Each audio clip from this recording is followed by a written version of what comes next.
السلام علیکم۔ History Hunter کے تمام معزز سامعین کو خوش آمدید۔ میں ہوں آپ کا ہوسٹ سمر عباس۔ ہمیشہ کی طرح میں آج بھی آپ لوگوں کے لیے لایا ہوں معلومات کا ایک نیا ذخیرہ۔ چینل پر نئے آنے والے دوستوں سے گزارش ہے کہ ہمارے چینل کو سبسکرائب کریں اور بیل کے آئیکن پر کلک کریں تاکہ ہر نئی آنے والی ویڈیو سے باخبر رہ سکیں۔ محترم ناظرین، دنیا کے خوبصورت ملکوں میں سے ایک خوبصورت ملک کے بارے میں ہم آج بات کریں گے اور وہ ہے نیوزی لینڈ، جسے دنیا کا آخری کنارہ بھی کہا جاتا ہے۔ یہ بہت ہی خوبصورت ترین ملک ہے۔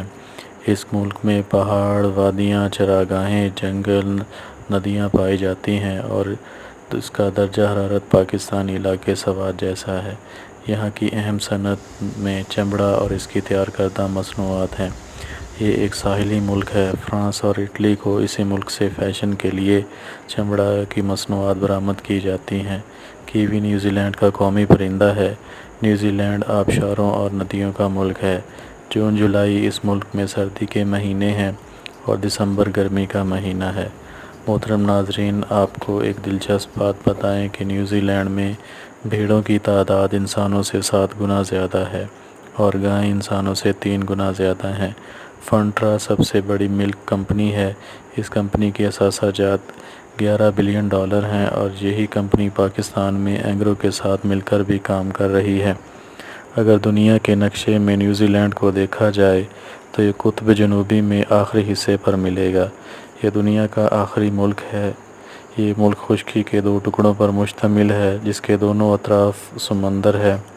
نیوزی لینڈ اون پیدا کرنے والا بھی ملک ہے۔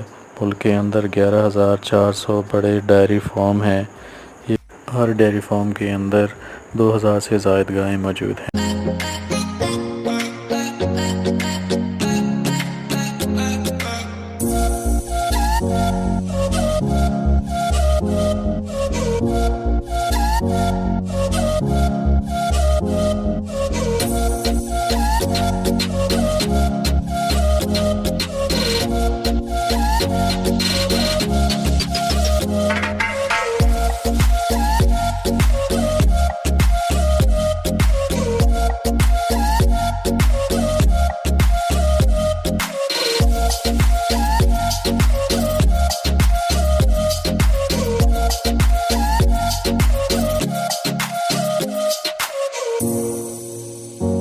نیوزی لینڈ میں انسانی زندگی کے آثار 12ویں صدی سے ملتے ہیں اور یہاں کا پہلا قبیلہ ماؤری ہے جو یہاں پہلے آباد ہوا۔ 18ویں صدی میں ایک بیماری کے باعث اس قبیلے کے 102 افراد بچ گئے جو کہ بعد میں ہلاک ہو گئے۔ 1933 تک یہاں کوئی اور آباد نہ ہو سکا۔ پھر ان جزائر پر ایبل تھسمین نامی شخص نے قدم رکھا اور اس کے بعد جیمز کوک نے یہاں پر قدم رکھا اور آباد ہوئے، جیسے آج نیوزی لینڈ کا نام دیا جاتا ہے۔ 1865 تک آکلینڈ کو نیوزی لینڈ کا دارالحکومت کا اعزاز حاصل تھا۔ 1865 کو ویلنگٹن کو دوبارہ دارالحکومت بنا دیا گیا۔ آکلینڈ نیوزی لینڈ کا سب سے بڑا اور خوبصورت ترین شہر ہے۔ اس کی آبادی 15 لاکھ ہے۔ دنیا کے زیادہ تر غیر ملکی ایئر لائنز یہاں پر ہی اترتی ہیں۔ کیپ رینگا نیوزی لینڈ کا آخری مقام ہے جو کہ ماؤریوں کے نام پر رکھا گیا۔ یہ نہایت ہی خوبصورت ترین علاقہ ہے۔ ہر طرف وادیاں، جھیلیں، آبشار ہیں۔ یہاں پر ہر سال 600 سے 700 ملی لیٹر بارش ہوتی ہے۔ یہاں پر سونے، چاندی، تانبے کے پہاڑ ہیں، لیکن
محترم ناظرین، نیوزی لینڈ کی کل آبادی 47 لاکھ ہے۔ نیوزی لینڈ ہر سال سیاحت سے 9 ارب ڈالر کماتا ہے اور سالانہ 32 لاکھ افراد یہاں سیر و سیاحت کے غرض سے آتے ہیں۔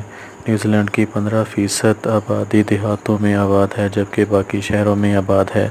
دنیا میں کم کرپٹ ملکوں کی اگر بات کی جائے تو نیوزی لینڈ ڈنمارک کے بعد دوسرے نمبر پر آتا ہے۔ آسٹریلیا اور نیوزی لینڈ کے پرچم ایک جیسے لگتے ہیں، لیکن رنگ اور ستاروں کی تعداد کی فرق کی وجہ سے ان میں فرق نمایاں نظر آتا ہے۔ وقت کے لحاظ سے نیوزی لینڈ پاکستان سے 8 گھنٹے پیچھے ہے۔ نیوزی لینڈ کی کرنسی کو نیوزی لینڈ ڈالر کہا جاتا ہے۔ ایک نیوزی لینڈ ڈالر 81.68 روپیوں کے برابر ہے۔ نیوزی لینڈ پاکستان سے 13,378 میل کی دوری پر واقع ہے۔ رگبی یونین یہاں کا قومی کھیل ہے۔ اس کے علاوہ فٹ بال، کرکٹ، ٹینس، گولف، والی بال اور دیگر کھیل بھی کھیلے جاتے ہیں۔ نیوزی لینڈ کی آبادی کی اگر بات کی جائے تو 74% یورپین، 14% ماوری، 11.8% ایشین اور 1.2% افریقن آباد ہیں۔ سرکاری زبان انگریزی ہے۔ رقبے کے لحاظ سے نیوزی لینڈ 75 نمبر پر آتا ہے۔ اس کا رقبہ 2,70,467 مربع کلومیٹر ہے۔ آبادی کے لحاظ سے اس کا نمبر 123 ہے۔ نیوزی لینڈ میں زیادہ آبادی عیسائیوں کی ہے۔ نیوزی لینڈ کے اندر پہلی مسجد 1979 میں تعمیر کی گئی۔ ایک اندازے کے مطابق نیوزی لینڈ کے اندر 1 لاکھ کے قریب مسلمان آباد ہیں۔ محترم ناظرین، آپ کو ایک اور دلچسپ بات بتائیں کہ اس ملک کے 2 قومی ترانے ہیں اور یہاں پر ہم جنس پرستوں کو ایک دوسرے سے شادی کرنے کی بھی اجازت ہے۔ پینگوئن یہاں سب سے زیادہ تعداد میں ملتے ہیں۔ 2016 میں 35 لاکھ افراد نے نیوزی لینڈ کے سیاحتی مقاموں کی سیر کی ہے۔ اس کا ڈومین نیم .nz ہے۔ کالنگ کوڈ +64 ہے۔ دنیا کی سب سے چھوٹی ڈولفن مچھلیاں بھی یہیں پر پائی جاتی ہیں۔ یہ دنیا کا دوسرا بڑا فوڈ ایکسپورٹر ملک بھی ہے۔ ڈسپوزل سرنج بھی نیوزی لینڈ کی ہی ایجاد کرتا ہے۔ یہاں کا لٹریسی ریٹ 99% ہے۔ جرائم یہاں پر 1% کے قریب ہیں۔ ماؤنٹ ایورسٹ کو سر کرنے والے پہلے شخص ہلیری بھی نیوزی لینڈر ہی تھے۔